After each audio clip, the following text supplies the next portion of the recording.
So we are going to go ahead and get started. Good evening, everyone, and thank you for joining us. My name is Elizabeth Aloni, and I'm with Schneps Media. Schneps Media is the largest local media company in the New York metro area, featuring over 80 newspapers, magazines, websites, webinars, podcasts, and events throughout Queens, Manhattan, the Bronx, Brooklyn, Long Island, the East End, Westchester, and Palm Beach, Florida.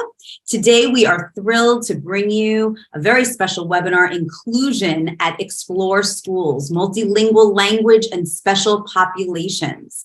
And we're going to have an opportunity to learn about Explore Schools, which is a network of 8 charter schools across central Brooklyn, 4 elementary and 4 middle schools. And we're going to learn about how they support inclusion of all types of learners. So let me get started by introducing our panelists.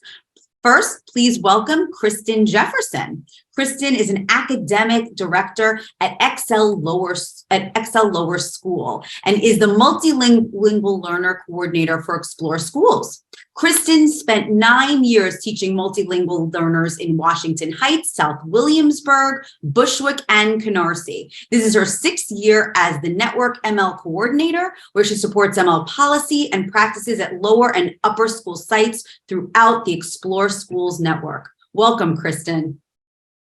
Hi, family. It's so nice to be here and to be able to hear from you. Wonderful. Next, please welcome Dr. Jaren Kentz. Jaren is the Senior Director of Special Populations at Explore Schools. Jaren spent 7 years as a special education teacher in Philadelphia and New York. This is her 9th year of leadership at Explore Schools, where she supports SPED policy and programming for all of the 8 schools. Welcome, Jaren. Thank you so much, and welcome, families. It's great to be here with you this evening. Thank you, Jaren. Now, please welcome Asia Thomas. Asia is the Student Recruitment Associate for Explore Schools. And keep in mind, everyone, she is the best point of contact for anything enrollment related. She is a wealth of knowledge. So welcome, Asia. Thank you, Elizabeth, and welcome, families. Thank you for joining us this evening. And last but certainly not least, we are thrilled to welcome Q Arrington. Q is the Senior Director for Family Engagement for Explore Schools. She supports engagement and family recruitment across all 8 Explore schools. Welcome, Q. Thank you very much, families. Welcome, welcome. Wonderful to have you all here with us. So I want to get started by your sharing the Explore Schools mission. So the mission of Explore Schools is to provide our students with the academic skills and critical thinking abilities that they need to succeed in a college preparatory high school. So this means that we are making sure that we are shoring up our students' reading, writing, and mathematic abilities. And we also have at our upper schools a coordinator who ensures that our students in grades 6 through 8 are prepared to go through the process to apply for and get accepted into college preparatory high schools, which we know is something that all of our families appreciate the support in navigating. Absolutely. I'm a parent myself. All the help navigating is certainly important. So talk a little bit about it. Give us a snapshot about Explore Schools and also the communities that they serve. Sure. So like you mentioned, Explore Schools has 8 schools, 4 elementary schools and 4 middle schools, and we serve over 1,900 students. We've been in Brooklyn since 2002, and we're located in Crown Heights, Canarsie, Flatbush, and Prospect Heights. And you can see kind of here where our 4 different schools are located, our 4 different campuses are located. Fantastic. Now, I know that you did a survey, which is fantastic, to ask parents for what they look for when they're selecting a school. What did you find from that survey?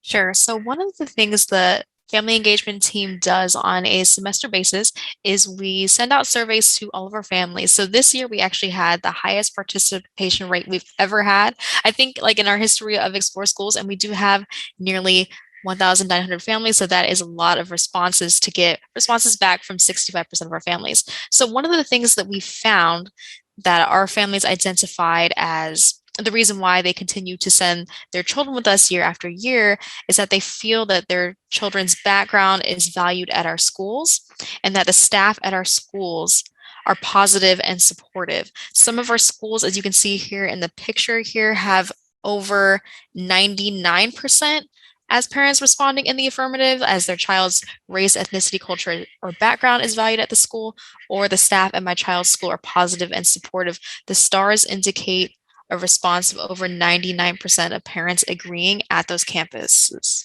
Wow. That's incredible. And also just the rate of percentage of parents. I know how hard it is to get parents to respond, but it shows the level of engagement with people that they're even responding, and their responses are off the charts. Literally. That's fantastic. Oh, these are great responses. I appreciate the diversity of alumni in the multi-lingual classes. I love how engaged the school community is about bettering our children's education. The school staff is very supportive and treats students and parents like family.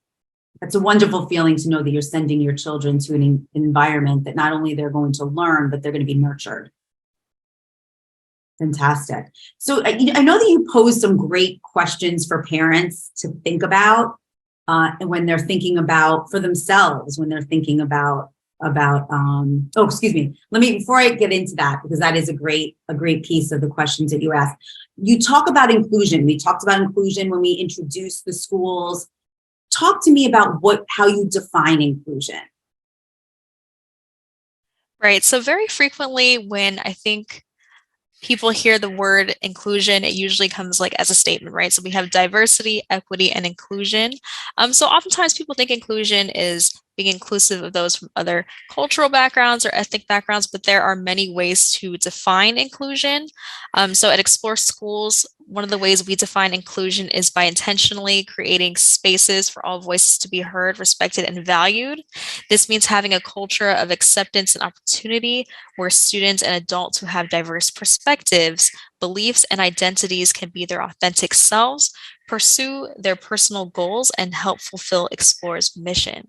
So at our schools, we do have a great deal of inclusion at our schools of people who are of different financial backgrounds, people who are different ethnic backgrounds, people who are of different neuro backgrounds, people who are of different linguistic backgrounds. So by including all of these families, we want to make sure that they feel welcomed in our school and as an equal stakeholder in this family school partnership that we have.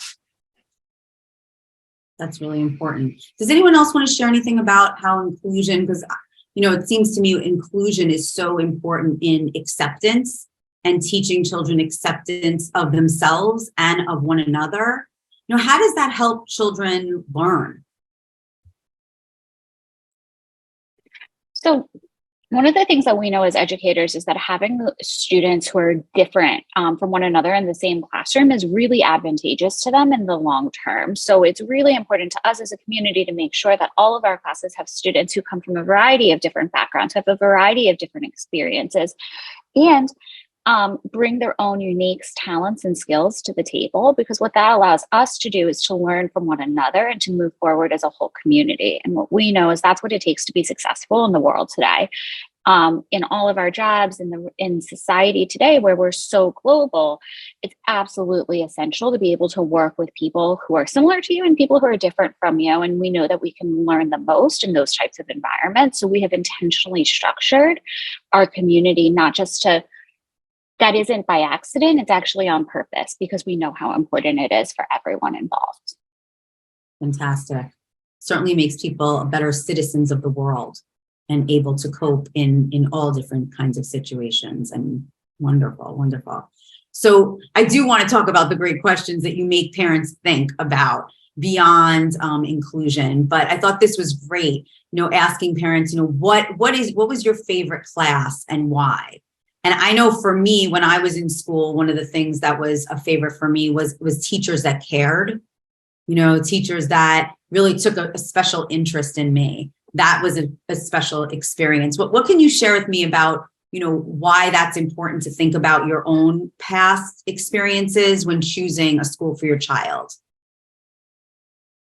Yeah, I mean, I think that the example that you just gave of one of the things that really sticks out to you is teachers who cares. I think it's really important when we reflect on our own school experiences, educators, we want to make sure as educators and parents and adults who are making these decisions, we want to really encourage all of our families to think about what are the values that you care about the most? What is it that you want the school to bring into the lives of your children? And make sure that, you're really actively finding a school that aligns with what you want. And one of the things about New York City is that you have options, and getting to know those different schools and those different communities and finding the one with a lot that aligns to what you care about the most, so that you do have those lasting, so that your children have those lasting memories too of what matters to them. It's a great thing to think about. Sometimes we don't think about that. We're so focused on the future. We don't think about how the past can help enrich our choices. So that's great. So supporting learners, obviously it's important it's critical really in being able to support different learners. So how does Explore support your students' learning? So I can first touch on that in terms of how we support the learning of our multilingual learners. We have quite a few students across our schools who come from families who speak languages other than English at home. We want to recognize that they are navigating both learning in their home language and also in the language of English, which they're encountering at school, but they might also be learning English as a second or third language. So we know that they are just constantly exposed to a lot of different words and phrases, and making lots of connections between them. What we know about learning any language is that the first step in being able to progress is feeling like you can take risks. So we really encourage our multilingual learner specialists to first and foremost prioritize letting their children feel safe. So when they take them into their teaching spaces, they focus a lot on the social emotional needs of feeling confident, feeling like it's okay to try something, to get something wrong, to maybe try it again, fix it next time. We're all learning. And so that is something that we take very seriously, and we encourage our classroom teachers to collaborate with the multilingual learner specialists in that as well. Another thing that we do is we include a language objective into the lessons that teachers are being taught. So in a normal mathematics class, you might be thinking about, as a teacher, the content that you are driving towards could be how to divide whole numbers evenly. The teachers who have multilingual learners in their classroom are thinking about that content objective, and at the same time, they are aware of the multilingual learners in their classroom, and they think, what are the vocabulary words? What are the phrases that we need to teach these children so that they can also talk about dividing it at the same level as their English native peers? So they are thinking of words like even, equal, separate, put into groups. And so our multilingual learner specialists are really doing double the work in thinking not only of the content that they're delivering, but also the words and phrases that they need to make sure that they're exposing their kids to. And this helps us to make sure that students who are working with the multilingual learner specialists are not missing out on any content objectives. So we are not taking them out of math class, taking them out of reading and writing class so that they can only focus on specific vocabulary flashcards. They are learning the content that their same peers are learning in their classrooms at the same time as being able to practice the English phrases necessary to help them get there. So your classes are integrated with native language speakers and multi-language speakers. That's correct. And then there are specific periods of the day when the multilingual learner specialist will take out a group of multilingual learner students so that they can get more targeted instruction in a group of 8 kids, 10 kids. Fantastic. Very, very wonderful. So tell me some more about your learning and support of So I'll talk a little bit about what we do to support students with disabilities in particular, or students who are at need of additional support. And first and foremost, we just believe in excellent instruction for all learners. So the first thing that we do to support any child is to make sure that every single teacher in our schools are trained in universal design for learning. Universal design for learning ensures that all students have access to that rigorous content, like Ms. Jefferson was talking about, and that we're removing barriers so that every kid is able to participate in those classes in the ways that are best for them. So in addition to that, of course, our content is rigorous, it's engaging, and it's relevant so that every student feels safe, they feel honored, and they feel able to take risks within the classroom. In addition to that, we do offer a variety of different services as well for students who would benefit from additional support. So we provide counseling from our own staff members who know our students so well, and they know the families of our students really, really well. They know our community really, really well, so that they're able to provide that type of counseling that really allows students to be as successful as possible in school. And we also offer DOE provided related services, including occupational therapy, physical therapy, and speech therapy for students who qualify for it. We also have what's called SET services, which are special education services for both ELA and for math. And that's where really well-trained and qualified teachers are either pushing into a core content class to provide additional support and scaffolding so that all students are able to achieve that objective. Or if it's helpful to the students, there's also that option for pull-out. And then at every grade level, at every school, we also have integrated co-taught classrooms. And that's where there's 2 teachers in the classroom at all times, so that there's one teacher who really is that master of the content, of the subject matter. And then there's a second teacher in the room who's that expert on special education in particular. And their role in that classroom is to make sure that all of those barriers are being removed so that every single child in the room is able to engage in the learning in the most authentic and meaningful way possible. And then finally, something that we're really proud of is we also offer 12-to-1 to 1-to-1 classes across 3 of our campuses so that we're able to provide 12-to-1 services for students in K through 8. And this is something that's really unique in the charter landscape. And I think it really shows our commitment to meeting the needs of all learners. So some students really benefit from an especially small class where they're able to get specialized curriculum to meet their learning needs aligned to their IEP goals. And we do offer that across grades K through 8. And similar to like what Ms. Jefferson was talking about with our language learners, we also have individualized goals and services for every single student who has an identified special need. So this isn't a one-size-fits-all approach. We're taking a unique approach to looking and working with each student and their family to identify what are their areas of strength, what are their potential areas for development, and how can we work to move them forward in the best way possible. And then another thing that makes us really special and unique is that within every schedule from K through 8th grade, we have a specific block of time that's dedicated for small group instruction. So it's every single kid has that opportunity to be with another group of students where they're all working on a similar skill. This is really important for some of our students who might have a special need or who might need some additional help in a specific content or a specific area, because we have this dedicated time to provide some intervention without them ever having to like miss out from something else or feel different from their peers or their classmates, because every single kid has that small group time built into their schedules. Can you give us an example of something that they would learn in that small group? That's really absolutely. Yeah, absolutely. So for example, something that, comes up a lot is that there might be a 3rd grader who might need some additional support with phonics, right? And they might just be having a really hard time with spelling. And they just need some targeted support with their phonics to help with them reading the words out loud and then writing them down on paper. Spelling is a thing that I think a lot of kids struggle with right now in particular. And that block of time is a dedicated block of time where we can teach the rules of the English language so that those students are able to move forward with an understanding of how those rules impact both reading and writing.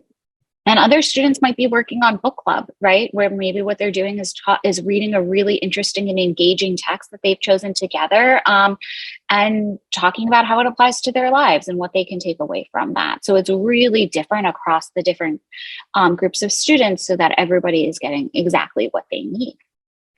fantastic.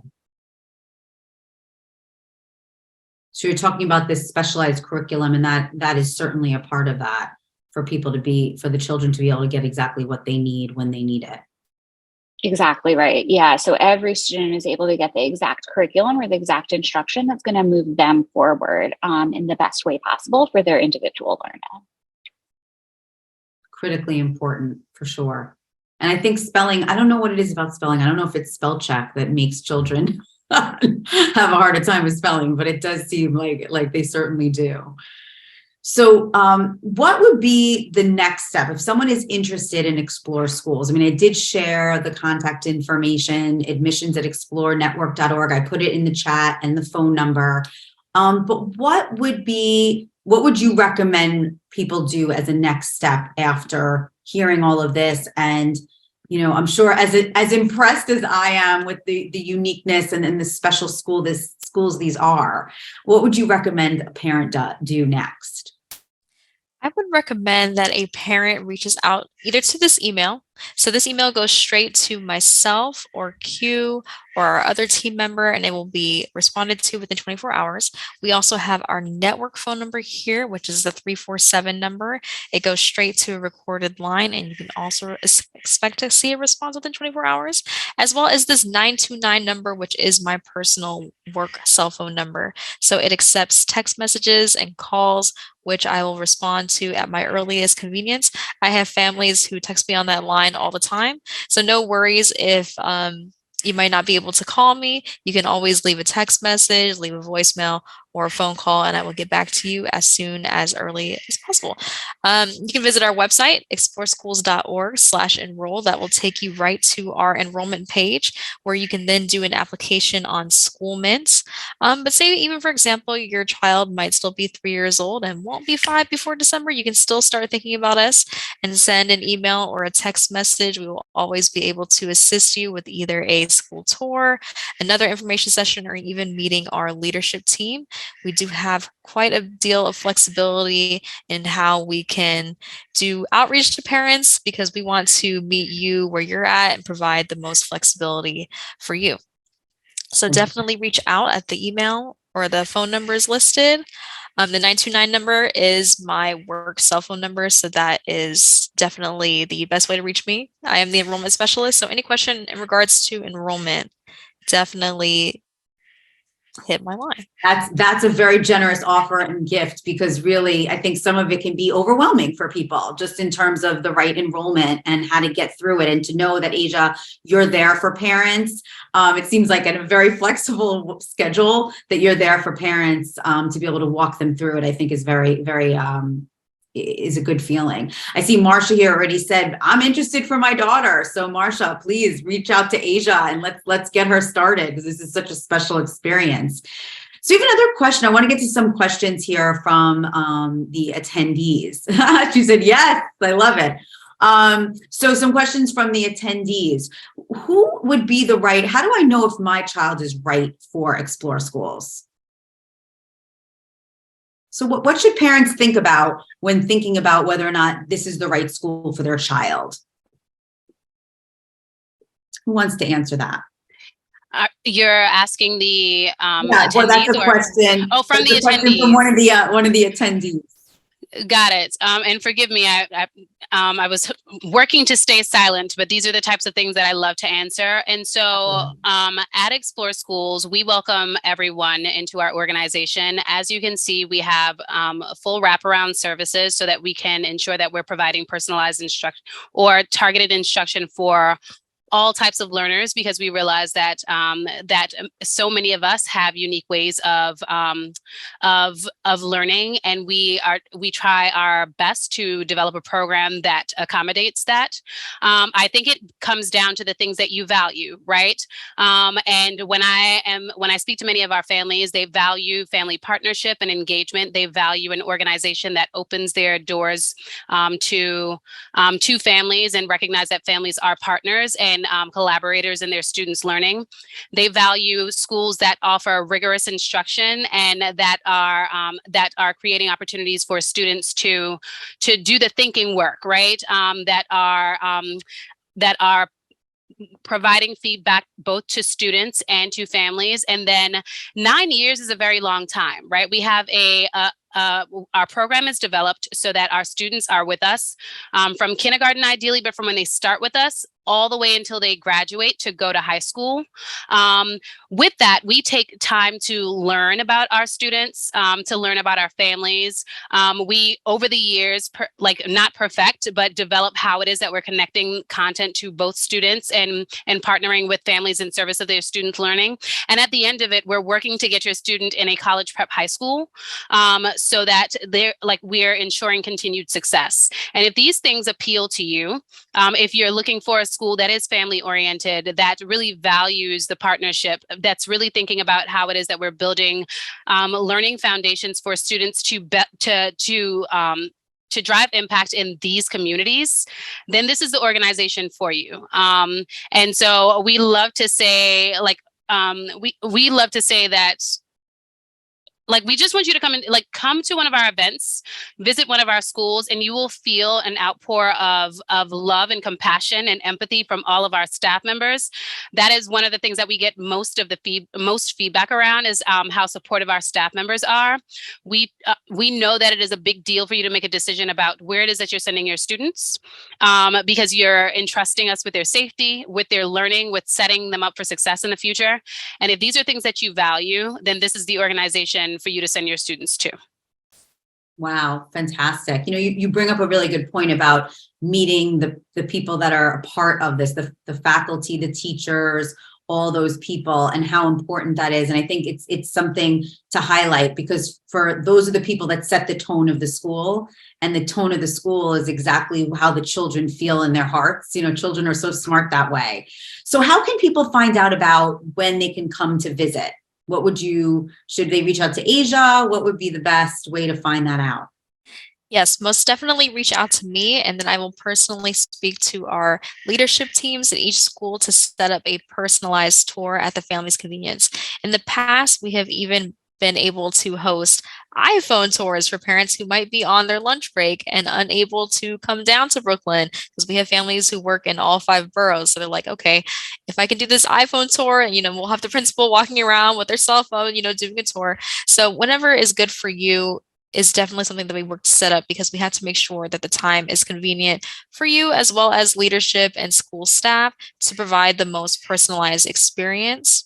And we know that not all families can always, come down to the school and do these things. So we'd like to provide a variety of options, but definitely reach out to me and we'll be able to set up a school tour for you. And we will be having some events in person coming up, especially Black History Month is coming up. So we plan on having a Black History Month showcase where we will be inviting community members to join us for these events as well. And our school staff is going to be there. So that would be a great time to meet my family engagement team, as well as other network leadership and school-based leadership and staff.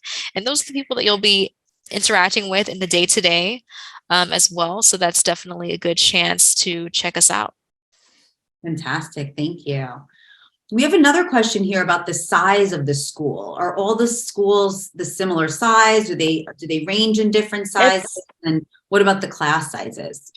Yeah, so I think that's a really great question. And it, it kind of ties into something that Q and Asia were talking about, which is that, as a community, we're really characterized by these super close relationships that we have with students and their families. And I think we often even sometimes forget that part of why we're able to do that, and part of why, we've built into our DNA that that's how we function. So we are designed to be small community schools.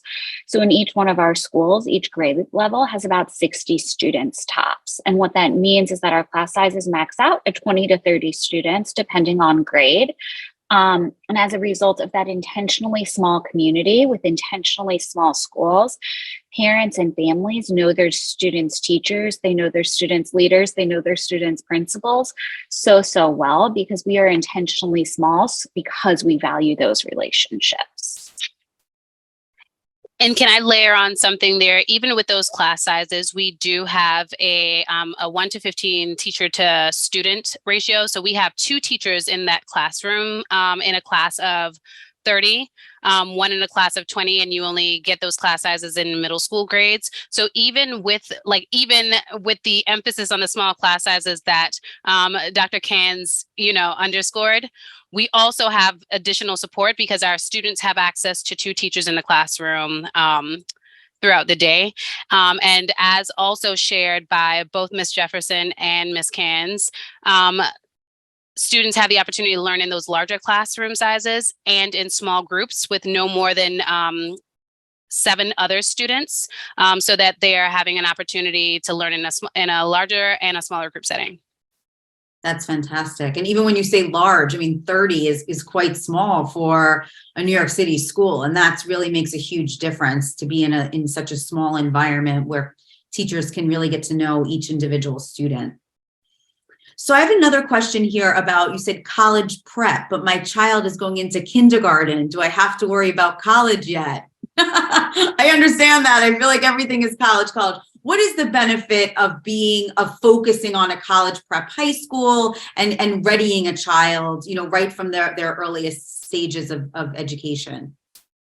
Well, I think that part of the benefit is by us focusing on it, families can focus on it a little bit less, because what we're doing is kind of backwards mapping all of the learning experiences that our children have from their very youngest age, so that when they do get to that 8th grade, 9th grade, 10th grade, 11th grade, 12th grade, they're really prepared. They have the confidence, they have the skills, and they have the knowledge to be ready to go to any high school or any college that they want to. So we can, we do a lot of that heavy lifting of focusing on it so much so that you can focus on it a little bit less and feel safe knowing that your kids are getting what they need for that long-term success. Fantastic. That makes a lot of sense. So what are the timelines? What are in terms of enrollment and acceptance? Do you have information on that about, what parents should think about from a timing perspective? Sure, yes. So if you are a family of an incoming kindergarten student, right now is the application period prior to the lottery. The lottery will take place this year in April. I believe the date is April 4th. I can check my calendar really quickly. You're right. It's April 4th. Okay, April 4th. And it will be held over Zoom. And we kind of make it a little bit exciting. But basically the lottery is held because typically for all charter schools in New York City, there are not as many spaces compared to the amount of applications that we receive. But I would say to put in your application now for a spot in the lottery. And we have some priorities. So if you live in District 17 or 18, you have priority. If your student is a multilingual learner, you have priority. If your student is a staff child or sibling of a student already at our schools, they have priority. So those are the things that will give you an edge in the lottery. But I wouldn't worry too much about your placement in the lottery. It's still good to apply. We have students attending from all over Brooklyn. We have students from districts 13, 16, 17, 19, 22. So we have students from all over our part of central Brooklyn. So it's definitely something that you should consider. Just because you're not a District 17 or 18 resident does not mean that you will not get a seat in the kindergarten lottery.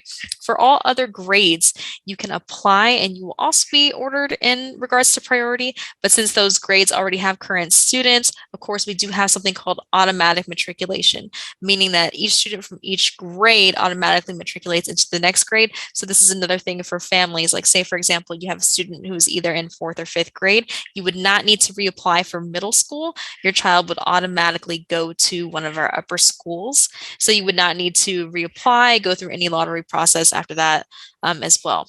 So you can always apply in grades 1st through 8, and your child will be put on the wait list, and we will start calling families off the wait list pretty soon. After February, we will start calling down families on the wait list, so then we can get you onboarded before the fall. Fantastic. So we had a question about where do I find the application? Sure. So the application is going to be at exploreschools.org/enroll. Or you can also find us on School Mint. But if you go through exploreschools.org/enroll, it will take you to School Mint, so you can apply through there. It's a very easy application process. It takes about 2 to 3 minutes. You can just put in your phone number, not even necessarily an email. It's great if you have the email and phone number, because we want to be able to reach out to you through a variety of different methods. And oftentimes we can maybe change our point of contact. So the more points of contacts you can give us is the best, but all you need is a phone number to log in. And then from there, you create your profile, and then you can choose to apply to one of our schools, all of our schools, 2 schools, however many schools you would like to. But depending on where you live, you will be selected for the school that is closest to your house in terms of distance. But a lot of our families, for example, they might work in a different part than where they live. So then they might choose for their students to go to a different school that might be closer to their job. Like, for example, we have a lot of families who work at Kings County Hospital, but they might live in the north part of Brooklyn. So they're like, okay, let me apply to Explore because it's right next to Kings County Hospital, for example. So depending on what your preference is, that is how you can choose to apply to our schools. Or also, if you need assistance applying, you can always reach out to us at these two numbers and we can submit the application on your behalf over the phone or even through text message. We have a variety of ways that we can communicate to you. There have been times where I have used Google Translate to speak to parents through text messages to help them in the application process, as well as in walking them through any enrollment steps they may need to take. So we are very flexible in that way. So I would say, number one, exploreschools.org/enroll. Visit us on Schoolmint, or you can call either of these numbers and I will personally walk you through the process, and it'll take about 2 minutes. Fantastic. I mean, you can just tell from the really like uber concierge level care that you are putting into even this process. You can really see the difference in Explore Schools and in the commitment to supporting families even before they've applied. So hats off to you for that. That's really phenomenal. I did put the website and both phone numbers and the site, the email, both phone numbers and the website to go ahead and enroll in the chat. I also will be emailing it out to everyone tomorrow. So you'll get that in your email as well. So not to worry, if you didn't write it down fast enough, you'll be able to get it. And I want to thank you for being here with us, but I want to thank our incredible experts from Explore Schools, Dr. Jaren Kans, Kristen Jefferson, Asia Thomas, Hugh Arrington. Thank you so much for spending the time and sharing the true love you have for Explore Schools and how tremendously valuable these schools are for our children. And I also want to thank, we have one, before we say goodbye, we have one quick question and I do want to get to it. Is Explore Schools part of the DOE? No, so Explore Schools, we are a charter school and we are under the SUNY umbrella. We are in Department of Education buildings, and so we our co-located partners are DOE schools, and many of the guidelines that we follow and many of the resources that our families had the opportunity to take advantage of are funneled through the DOE, and we're speaking about the Office of Pupil Transportation Services, meal services, and things of that nature. We work to align many of our calendar days with the DOE because we understand that our families may have students that are attending both schools, and we want to be thoughtful about those things. But we are not a DOE school. We are a charter school under the SUNY umbrella. I just also wanted to take a moment to highlight, I wanted to demonstrate commitment in action. Miss Kristen Jefferson is still at the school site. I had to ask her a question on the side and ask her, like, are you still at the school building? And she is. And families, I just want to just show you an example of like one of our leaders who was at school this morning welcoming students at 7:30, and almost 12 hours later she's still in the same building. This is the love and care that my teammates put into the work that they do. So I just wanted to highlight that. I thought it was important to underscore. It is certainly important. This is not a place where people are running out the door as soon as your children are. This is true commitment. And Angelica got the questions in at the last minute. And Angelica, I am glad that you did so. She has a follow-up question about, do teachers have to follow the DOE licensing requirements? Yeah, so when we are hiring teachers, we definitely require that they have their bachelor's degree and that they are working towards certification. So this is a slight difference from what our district schools are permitted to do. So as long as our teachers are showing that they're working towards certification, and our leaders follow up with them very regularly to say, what program are you in? What test do we need to help you with? Because we want to make sure that we have highly qualified people in front of your kids. Fantastic. And you could see the leaders are showing the level of commitment. So teachers that are going to be there would need to be there as well, right? It's the kind of community you create. Yes, could I layer in some support context as well? Because one of the things about my teammates and their humility is that it also means that like our staff, they have professional development training weekly. In addition to that, some of the other ways that we supplement that is that we have network staff such as Dr. Cans and a team of professionals that are certified, that have different types of expertise and provide support to our teachers to ensure that like they are held to a standard as it relates to lesson planning and lesson facilitation. On every grade level, we have a certified special education teacher. You might think, oh, but my child doesn't require special education services. What this does mean is that at the very least, we're paying attention to how it is that we need to ensure that the content is differentiated so that our so that the student who might have difficulty accessing it can. So this means that, you know, we're being thoughtful about various ways of ensuring that the information is connecting with students. So we don't want that to, we want to make sure that that our families know that the licensure is like a nice checkbox, right? But it's really about the support that goes in and the unremitting commitment to learning that our organization fosters. Fantastic. And Angelica's on fire. She wants to know, do you have a list of Explore School locations? So I know we talked about that a little bit before. If you want to jump to that, if you want to go back to that slide. Also, where on the website can they go on the website and be able to find that information? Yes, our website will tell you all the information you need to find our schools. And here is the map right here. So we have all 4 of our campuses. We refer to our upper and lower schools as being one campus. So we do have 2 schools, Empower and Explore, which K through 8 is located in one building. For Exceed and Excel, the upper and lower schools are broken up into 2 buildings, but they are very close in terms of distance. So we have a lot of siblings who are able, you know, to come by and pick up their siblings after school if need be. And also for parents picking up their children, if their children are in after school specifically, they can just go ahead and swoop, you know, both kids within like a short 10-minute bus ride. It's really not far. And most of our students do go to the upper building. So the distance is really not something that is a challenge, but in the event that you would like all of your K through 8 students to go to school in one building, we have Empower, which is over there at 188 Rochester, and we have Explore, which is down here at 655 Parkside. But you can find this information on our website as well. And also Google Maps is something that is very, very helpful in determining how close you are to one of our schools, like in terms of transit, because I know like for me, where I live, geographically, it might seem like I'm closer to one school, but I'm really not in terms of transit logistics. So always, I would say use Google Maps and then just make sure to map that out and really time it. But yes, our website has the information, and here is a little snapshot of where our schools are. That is fantastic.